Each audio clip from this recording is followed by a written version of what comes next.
Hello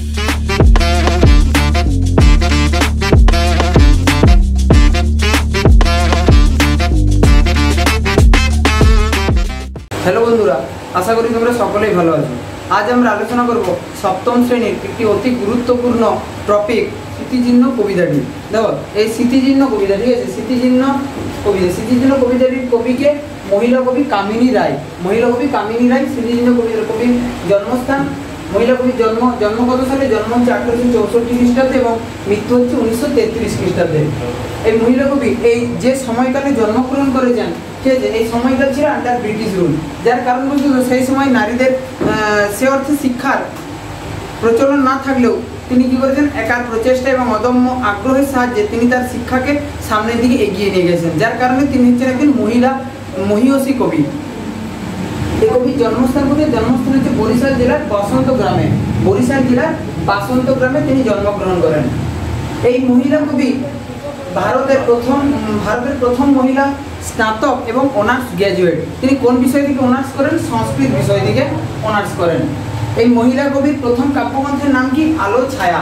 প্রথম কাব্যগ্রন্থের নাম আলো ছায়া। তিনি কত বছরে লিখেন? মাত্র 15 বছর বয়সে তিনি কি করেন? এই আলো ছায়া যে কাব্যগ্রন্থ, সেই আলো ছায়া কাব্যগ্রন্থ তিনি রচনা করেন। তার কবিসত্তা এতটাই প্রখর ছিল যে সেই সময় নারী শিক্ষার প্রচলন না থাকা সত্ত্বেও তিনি তার যে শিক্ষার ধারাকে ক্রমাগত সামনের দিকে এগিয়ে নিয়ে গেছেন। তিনি হয়ে উঠেছেন নারী জাতির এক প্রকৃত আইডল। তার অন্যান্য কাব্যগ্রন্থ কি আছে? অন্যান্য কাব্যগ্রন্থ যেমন পৌরাণিক কি আছে? দীপ ও ধূপ, নির্মাল্য, তারপর কি আছে মালা ও নির্মাল্য, এই যে উল্লেখযোগ্য কাব্যগ্রন্থ। তাহলে এখন দেখা যাক আমাদের যে স্মৃতিচিহ্ন কবিতা, এই স্মৃতিচিহ্ন কবিতাটির উৎস কি যে পাঠ্য এই স্মৃতিচিহ্ন কবিতাটি এটি সনেট ধর্মী গীতি কবিতা। এই গীতি কবিতার উৎস কি? নির্মাল্য নামক কাব্যগ্রন্থ থেকে আমাদের যে গীতি কবিতাটি সংগৃহীত হয়। কি কোন কাব্যগ্রন্থ? নির্মাল্য নামক কাব্যগ্রন্থ থেকে।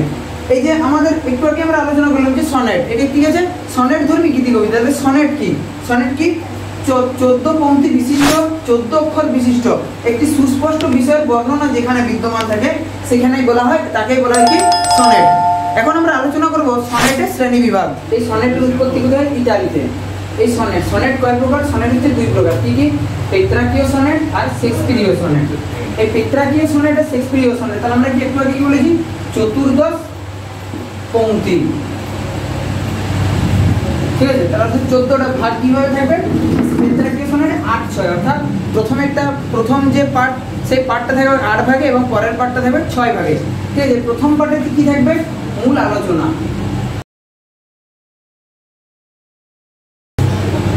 সেকেন্ড পার্টে কি থাকবে? সিদ্ধান্ত। এই প্রথম পার্টকে কি বলা হয়? অষ্টক বা অক্টেভ, OCTAV। সেকেন্ড পার্টকে কি বলা হয়? শতক বা সেস্টেট। এবার আমরা দেখি কি আছে ছন্দরীতি। ছন্দরীতি কেমন হয়? ABBA CDE CDB। এর বাংলায় করলে কেমন হবে? ক খ খ ক ক খ খ ক গ ঘ ঙ গ ঘ ঙ। আর কি আছে আমাদের যে অপর সনেট কি আছে? শেক্সপিয়ারীয় সনেট। এই শেক্সপিয়ারীয় সনেটের ছন্দরীতি 8-6 হয়। এই প্রথম 8 কি বলা হয়? প্রথম 8কে বলা হয় অক্টেভ, OCTAV, আর পরেরটাকে বলা হয় সেস্টেট। প্রথম 8কে কি বলা হয়? অক্টেভ বা অষ্টক, পরেরটাকে বলা হয় কি? সেস্টেট বা শতক। এই সেস্টেট কি আবার শেক্সপিয়ারীয় সনেটের 2 ভাগে ভাগ করা হয়। কিভাবে? 6কে 3 পংক্তিতে ভাগ করা হয়। এটা কি বলা হয়? কাপলেট। কি বলা হয়? কাপলেট। শেক্সপিয়ারীয় সনেট। এবার আমাদের কি আছে? আমাদের আলোচনার বিষয় কি? স্মৃতিচিহ্ন কবিতা। এবার আমরা স্মৃতিচিহ্ন কবিতার প্রত্যেকটি লাইন ধরে আলোচনা করব এবং সাথে থাকবে আমাদের যে স্কুলে যে সমস্ত প্রশ্ন পড়ে সেই প্রশ্নের উত্তর, প্রশ্নপত্র সমস্ত কিছুই থাকবে। চলো বন্ধুরা দেখি আমরা প্রত্যেকটি লাইনের এবারে আমরা ব্যাখ্যা করি, যে সাথে সাথে আমাদের যে প্রশ্নোত্তর সাথে আলোচনা করা হবে। দেখো কি আছে? ওরা ভেবেছিল মনে আপনার নাম মনোহর হম্যরূপে বিশাল অক্ষরে। তাহলে ওরা কারা? ওরা হচ্ছে সাম্রাজ্যবাদী শাসক। কিন্তু ওরা বহুবচন আছে, যার কারণে কিনা অনেকজনকে বোঝানো হচ্ছে। অনেক তারা এখানে সব, কোন, পাঠান, মোগল ও ব্রিটিশ সরকার, এই সমস্ত যে সমস্ত সাম্রাজ্যবাদী শাসকেরা ছিল তারা কি ভেবেছিল যে ওরা ভেবেছিল মনে আপনার নাম অর্থাৎ তারা নিজেদের যে নাম অর্থাৎ কীর্তি আজীবন প্রতিষ্ঠিত করে দেবে। কিভাবে? মনোহর হম্ম রূপে। হম্ম শব্দের অর্থ কি? অট্টালিকা। অর্থাৎ তারা ভেবেছিল যে বড় বড় ইমারত বা অট্টালিকা তৈরি করে তারা মানুষের যে মানব হৃদয় বা মানুষের মনে আজীবন জায়গা করে নিতে পারবে। কিন্তু তারা ভুল ছিল। তারা কি করেছে? মনোহর হম্ম রূপে বিশাল অক্ষরে স্টক প্রস্তর অর্থাৎ ইট পাথরে রচনা করে চিরদিন ধরে রেখে যাবে। অর্থাৎ তারা মানুষের মনে চিরদিন কি করবে? মানুষের মনে চিরদিন তাদের যে কীর্তি যশ প্রতিষ্ঠিত করতে পারবে তাদের বড় বড় অট্টালিকার দ্বারা। কিন্তু তারা ভুল ছিল। কি বলছে? মূঢ়রা। মূঢ় শব্দের অর্থ কি? মূঢ় শব্দের অর্থ হচ্ছে মূর্খ। মূঢ় ওরা কারা? এই যে সাম্রাজ্যবাদী যে সমস্ত শাসকেরা ছিলেন তারা। ব্যর্থ মনস্কাম। ব্যর্থ মানে কি? অসফল। তাদের যে মনস্কামনা অর্থাৎ মনোবাসনা, ঠিক আছে? মনস্কাম অর্থাৎ মনোবাসনা।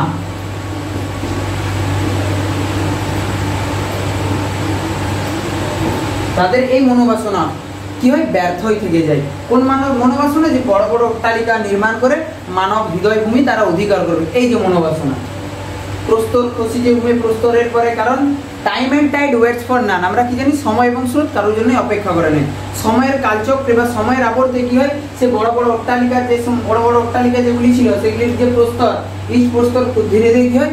সময়ের আবহে খসতে শুরু করে, চারিদিকে ভগ্নস্তূপ অর্থাৎ তারা সমস্ত বড় বড় অট্টালিকা ভেঙে পড়ে। তাহাদের তলে লুপ্ত স্মৃতি অর্থাৎ তাদের তলে তাদের কি আছে? স্মৃতি। তাদের যে স্মৃতি অর্থাৎ যে অতীত গৌরব গাথা, অতীত যে স্মৃতি অর্থাৎ তাদের যে গৌরব, তাদের যে অতীতের গৌরব গাথা, সে অতীত গৌরব গাথা কি হয়? লুপ্ত হয়ে পড়ে। শুষ্ক তৃণ নদী জলে, যেরকম নদীর জল কি হয়? সামনের দিকে প্রবাহমান অর্থাৎ এগিয়ে চলে, সেরকমই কি হয়? তাদের যে স্মৃতি, সেই স্মৃতিও কি হয়? লুপ্ত হয়ে পড়ে। ভেঙে যায় নামগুলি কে বা রক্ষা করে, অর্থাৎ তাদের যে নাম ভেসে যায় কিসে? কালরূপ স্রোতে।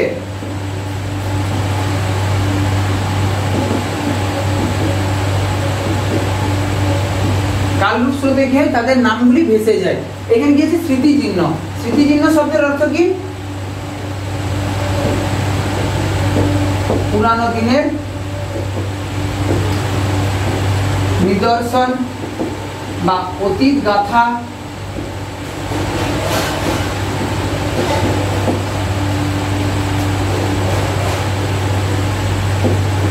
তাহলে এখান থেকে আমাদের শর্ট প্রশ্ন কি আসতে পারে? যে ওরা কারা? স্মৃতিচিহ্ন কবিতায় কামিনী রায় ওরা পদবী দ্বারা কাদেরকে বুঝিয়েছেন? তারপর হম্ম শব্দের অর্থ কি? 1 নম্বরের জন্য আসতে পারে। তারপর মূঢ়রা কারা? মূঢ়রা অর্থাৎ মূর্খ কারা ছিল? ব্যর্থ মনস্কাম, তাদের মনস্কামনা পূর্ণ হয়নি কেন? এই লাইনটি খুবই গুরুত্বপূর্ণ 3 নম্বরের জন্য। তাহলে তাদের স্মৃতি আজকে লুপ্ত হয়েছে কেন? কারণ কালরূপ স্রোতে তাদের যে স্মৃতি লুপ্ত, ভেসে যায় নামগুলি কে বা রক্ষা করে? অর্থাৎ কালরূপ স্রোতে তাদের যে নাম ভেসে যায় সেই নামগুলি কে রক্ষা করে? অর্থাৎ তাদের যে স্মৃতি, সেই স্মৃতি অর্থাৎ তাদের যে কীর্তি কি হয়? তা ধীরে ধীরে লুপ্ত প্রায় হয়। কেন হয়? কারণ তারা মানব হৃদয় ভূমি অধিকার করতে পারেনি। তারা কি চেয়েছিল? কেবলমাত্র অট্টালিকা নির্মাণ করে মানব হৃদয় ভূমি অধিকার করতে, কিন্তু এরকম অট্টালিকা নির্মাণ করে মানব হৃদয় ভূমি অধিকার করা সম্ভব নয়। এবার আমরা আলোচনা করবো যে কি আছে সনেট, বা এটি কি আছে আমাদের যে কবিতাটি আছে, কবিতাটি হচ্ছে কি পেট্রাকীয় সনেট। পেট্রাকীয় সনেটের অন্তর্গত। তাহলে পেট্রাকীয় সনেটের যে ছন্দরীতি কি আছে? ক খ খ ক ক খ খ ক। দেখি আমরা প্রথম যে অষ্টক, সে অষ্টকের ক খ আমাদের কি ছিল? AP BA AP BA. তাই তো এই অষ্টকের ছিল আমাদের এই যে ছন্দরীতি। তাহলে বাংলায় আমরা যদি করি ক খ খ ক ক খ খ ক। তাহলে আমাদের প্রথম লাইনে শেষে কি আছে? নাম। আর চতুর্থ লাইনে কি আছে? মনস্কাম। এই নাম আর মনস্কাম, এই যে অন্তমিল। তারপর কি আছে? অক্ষরে তরে, এই যে অন্তমিল। এইটা হচ্ছে আমাদের কি আছে পেত্রাকীয় সনেটের যে ছন্দরীতি, এবিবিএ বা ক খ ক খ ক খ খ ক ছন্দরীতি, এই ছিল আমাদের অষ্টকের প্রথম অষ্টকের ছন্দরীতি। প্রথম অষ্টকে আমি কি বলেছিলাম, পড়াতে কি বললাম যে আমাদের প্রথম অষ্টকের যে মূল আলোচনার বিষয়, এটা কি থাকবে, একটা বিষয়ের বর্ণনা থাকবে। শেষের যে ষটক বা ষষ্ঠক, সেই ষষ্ঠকে কি থাকবে, একটা আমাদের সিদ্ধান্ত থাকবে। এবার আমরা সেই সিদ্ধান্ত আলোচনা করবো। তাহলে আমরা অষ্টক আলোচনা করলাম, এবার অষ্টকের পর আমরা ষটক আলোচনা করছি। দেখো কি আছে, মানব হৃদয়ভূমি করি অধিকার, অর্থাৎ তারা কি করেছিল, মানব হৃদয়ভূমি অধিকার করেছিল। এখানে সম্পূর্ণ কি আছে, এই স্মৃতিচিহ্নের দুটি পার্ট আছে। ফার্স্ট পার্টে আমরা দেখতে পাবো, ফার্স্ট পার্ট স্মৃতিচিহ্নের দুটি পার্ট কি আছে। ফার্স্ট পার্টে আমরা দেখতে পাবো সাম্রাজ্যলোভী শাসক শ্রেণীর কথা। সেকেন্ড পার্টে আমরা দেখতে পাবো মানব দরদি মেহনতি মানুষদের কার্যগাথা।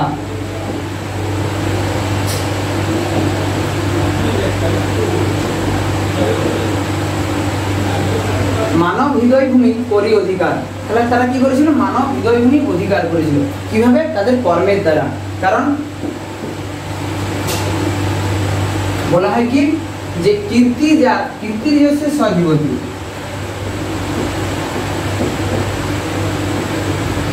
অর্থাৎ কেবলমাত্র কি অবশিষ্ট থাকে মৃত্যুর পর, যেটা হচ্ছে সে কীর্তি। তারা তাদের কীর্তির দ্বারা, ঠিক আছে, তারা তাদের কীর্তির দ্বারা কি করেছিল, মানবের যে হৃদয়ভূমি অর্থাৎ হৃদয় সিংহাসনে জায়গা করে নিয়েছে তাদের কিসের দ্বারা, কীর্তির দ্বারা। তাহলে এই প্রসঙ্গে আমাদের যে কি আছে, বঙ্গভূমির প্রতি কবিতায়, বঙ্গভূমির প্রতি কবিতায় মাইকেল মধুসূদন দত্ত বলেছেন, কি বলেছেন, সেই ধন্য নরকুলে লোকে যারে নাহি ভুলে। সে কোন মানুষ নরকুলে ধন্য, যাকে লোকে ভুলবে না, লোকে যাকে কখনোই ভুলবে না। লোকে কখন ভুলবে না, লোকে ভুলবে না একটাই কারণে, তার কীর্তির কারণে। যদি তার কোনো কীর্তি থেকে থাকে তাহলে লোক তাকে করবে, মনে রাখবে সর্বদাই। দরিদ্র আছিল তারা, ছিল না সম্বল। তারা কি ছিল, দরিদ্র। তারা দরিদ্র থাকার, তারা বলতে গেলে মেহনতি মানুষেরা, তারা দরিদ্র ছিল, কিন্তু তৎসত্ত্বেও তারা কি করেছিল, মানব হৃদয়ভূমি অধিকার করেছিল তাদের কার্যের দ্বারা। এই দরিদ্র কারা ছিল, আমাদের তৎকালীন সময় যে সমাজ সংস্কারক যে মনীষীরা ছিলেন, তারা আমাদের স্বামী বিবেকানন্দ, সুভাষচন্দ্র বসু, তারপর ঈশ্বরচন্দ্র বিদ্যাসাগর, এই সমস্ত মহান মনীষীরা কি করেছিল, মানব হৃদয়ভূমি অধিকার করেছিল। দরিদ্র ছিল, তারা ছিল না সম্বল, তাদের কি থাকেনি, সম্বল থাকেনি, অর্থাৎ সামর্থ্য। তাদের সে অর্থে সামর্থ্য থাকে না, কি সামর্থ্য, প্রস্তরের মতো এত বোঝা জড়ো করবার। অর্থাৎ তাদের যে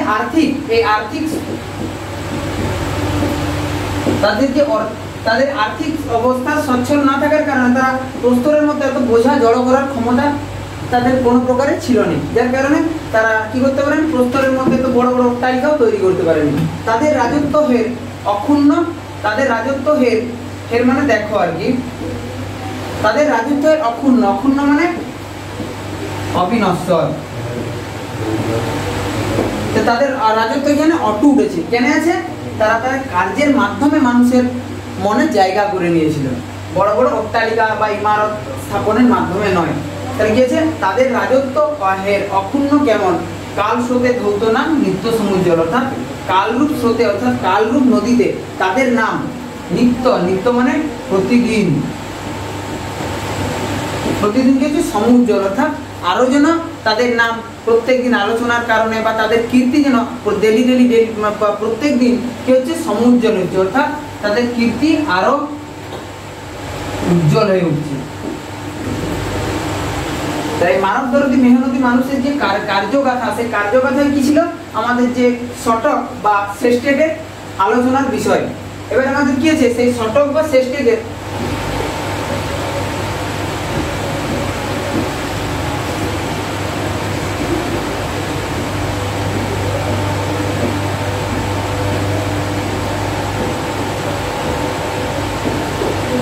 কি আছে, অধিকার গ। তাহলে এখানে শেষে কি আছে, অধিকার পরিবার, সিংহাসন কেমন, সমুজ্জ্বল সম্বল। এই যে অন্তমিল, এই অন্তমিলে কি আছে, ষটকের মূল বিষয়। এবার আমাদের কি বললাম যে আমাদের যে স্মৃতিচিহ্ন কবিতাটি সে দুটি পার্টে বিভক্ত। প্রথম অষ্টকের আলোচনার বিষয় হচ্ছে সাম্রাজ্য লোভী শাসকদের গাথা, আর আমাদের যে পরের যে অষ্টক পরের যে শতক সেই শতকের আলোচনার বিষয় হচ্ছে কি যে আমাদের মেহনতি মানুষ বা মানব দরদি মানুষদের যে বিজয় গাথা, সেই বিজয় গাথা আমাদের সেই আলোচনার বিষয়। এবারে আমাদের কি আছে যে এমসিকিউ বা আমাদের যে এসএকিউ প্রশ্ন কি কি আসতে পারে সে একটু আমরা আলোচনা করি।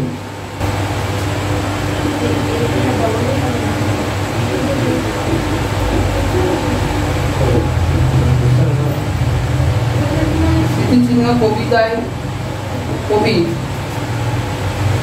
ওরা বলতে কাদের বুঝিয়েছেন?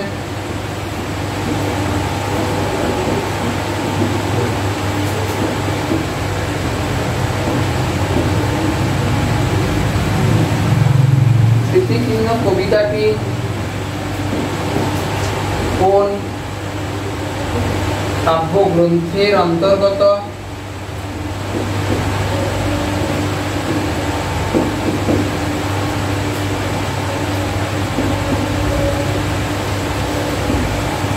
কামিনী রায়ের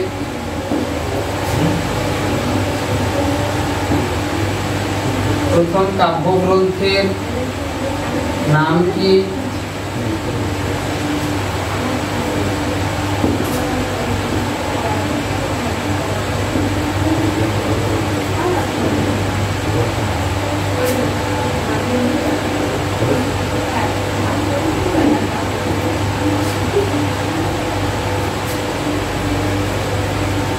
সৌম্য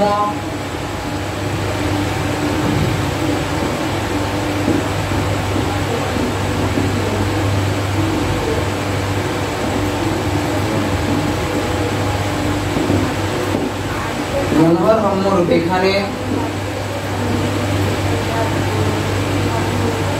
মনোহর শব্দের অর্থ কি?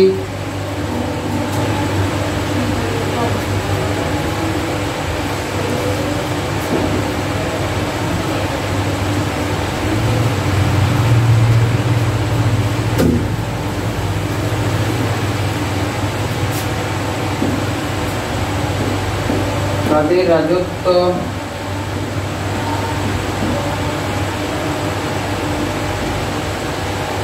অক্ষুণ্ণ ছিল।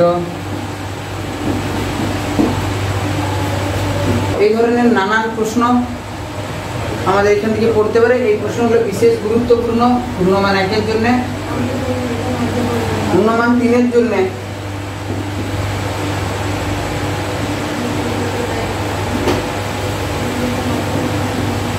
মূঢ়রা ব্যর্থ মনস্কাম, মূঢ় কারা? তাদের মনোবাসনা পূর্ণ হয়নি কেন?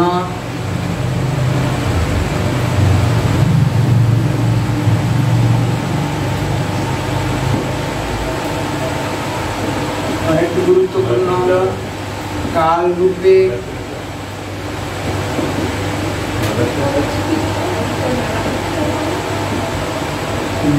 নাম নিত্য সমুজ্জ্বল।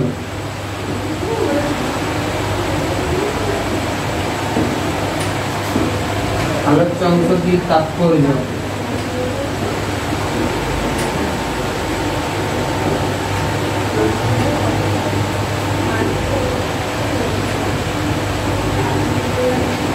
তাৎপর্য ব্যাখ্যা করুন।